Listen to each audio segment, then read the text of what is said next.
अहिल्यानगरमधनं हादरवणारी बातमी आहे। 8वीच्या विद्यार्थ्यानं 10वीच्या विद्यार्थ्याची हत्या केली आहे। घरासमोर क्रिकेट खेळण्यावरनं वाद झाला होता आणि याच रागातनं 8वीच्या विद्यार्थ्यानं शाळेतल्या सुट्टीमध्ये चाकून 10वीच्या विद्यार्थ्याला भोसकून त्याची हत्या केलेली आहे। अहिल्यानगरच्या सीताराम सारडा शाळेमधला हा सगळा प्रकार आहे।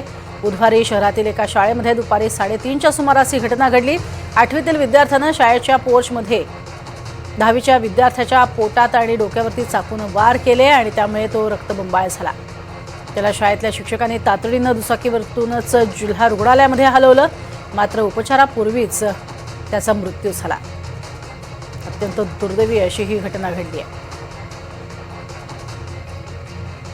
सारडा स्कूलमध्ये तोफखाना पोलीस स्टेशन हद्दीमध्ये एक 10वीत शिकणारा मुलगा आणि 8वीत शिकणारा मुलगा यांच्यामध्ये वाद झाला आणि 8वीत शिकणाऱ्या मुलाने 10वीत शिकणाऱ्या मुलाला चाकूने मारलेला आहे। कानाच्या मागे एक जखम आहे त्याला आणि हृदयाच्या खाली एक जखम आहे। अशा 2 जखमा प्रथमदर्शनी दिसत आहेत।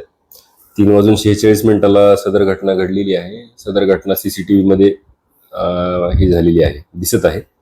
शाळेचा जो CCTV आहे तो, आणि त्यानंतर त्या मुलाला तात्काळ सिव्हिल हॉस्पिटलला नेण्यात आलं असता डॉक्टरांनी त्याला मयत घोषित केलेलं आहे।